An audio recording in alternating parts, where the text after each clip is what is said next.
नमस्कार, मैं रोशन हूँ और मेरे साथ हैं वरिष्ठ पत्रकार विनोद श्रीवास्तव जी। विनोद जी, आपका बहुत-बहुत स्वागत है। धन्यवाद आपका। आप देख रहे हैं कि मानसून सत्र शुरू हो रहा है, 21 जुलाई से होगा, यानी सोमवार से। और आज बहुत सारी तैयारियां चल रही हैं कि साफ-सफाई हो, चाहे सरकारी जो सिस्टम होता है कि लोगों के पास बन रहे हैं, सरकार अपना एजेंडा तय कर रही है। क्या लग रहा है आपको, इस बार सेशन शांति से हो पाएगा?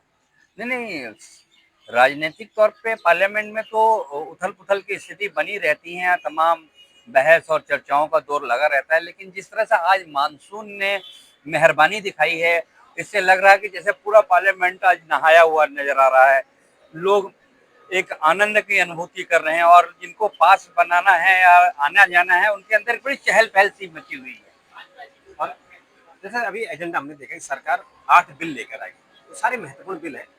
और सरकार ये भी चाहती है कि बहुत स्मूथली काम हो जाए, लेकिन अपोजिशन ने तय कर लिया है कि हम हंगामा करेंगे। और खासकर जो बिहार का चुनाव है और एसआईआर जो हो रहा है, जो स्पेशल रिवीजन हो रहा है लोगों के, मतदाताओं के मत सूची का, उसको लेकर उनको बड़ी शंकाएं उन्होंने सुप्रीम कोर्ट में भी दायर की है। तो लगता है इस सेशन को ये चलने देंगे शांति से? नहीं, नहीं, बिहार का चुनाव तो बहुत महत्वपूर्ण है और एक बहुत बड़ा मुद्दा जो राहुल गांधी ने इस बार पकड़ रखा है मतदाताओं का। उनका कहना है कि महाराष्ट्र में मतदाता बढ़ा के और बिहार में मतदाता घटा के हम ये जो चुनाव का जो खेल चल रहा है, ये हम चलने नहीं देंगे। लेकिन इस मामले में जो चुनाव आयोग है, वो अपनी सारी तैयारियां पूरी कर रहा है। उसका कहना है कि नहीं, जो वास्तविक मतदाता है, उसको तो हम वोट देने का अधिकार जरूर देंगे और ये उसी की कवायद है। इसका इसका जरूर एक झलक आपको पार्लियामेंट में जरूर दिखाई देगी कि सारे विपक्षी पार्टी इस मुद्दे पे जरूर खड़े होंगे। लेकिन अब देखिए बहस के आगे क्या होता है इसमें। अच्छा, इसमें कांग्रेस ने एक और स्टैंड लिया है।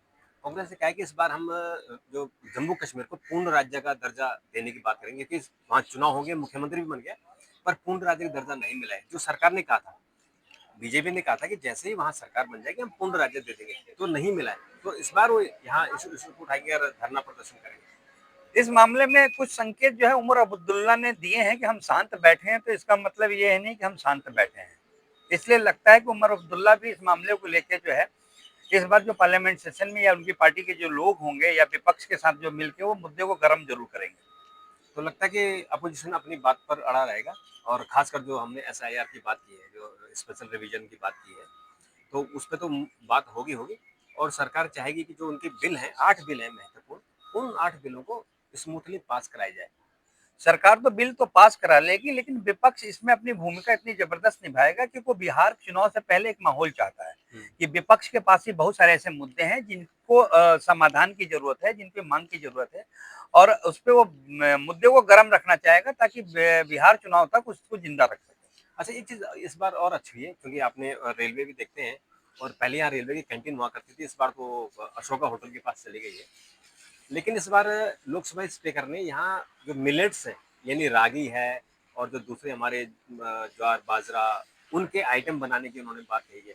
तो आपको लगता है कि ये स्वस्थ भारत की दिशा में सही जा रहे हैं कि अब मैदा ना खाओ, अब जो है नहीं, मिलेट्स नहीं, खाओ? लोकसभा अध्यक्ष ने बहुत सही पहल की है कि जो तमाम योगाचार्य और तमाम लोग ये मानने लगे हैं कि मोटा अनाज खाने से जो है स्वस्थ रहता है आदमी। उनकी ये पहल बड़ी शानदार है और ये पहल उनके लिए बधाई के भी पात्र हैं बिरला जी कि उन्होंने इस सेशन में स्टार्ट कर दिया और निसंदेह लोगों को बहुत पसंद आएगा। जो हमारे सांसद होंगे या उनके गेस्ट आएंगे, उनके लिए मिलेट्स के जो फूड आइटम्स हैं उनको बहुत पसंद आएगा।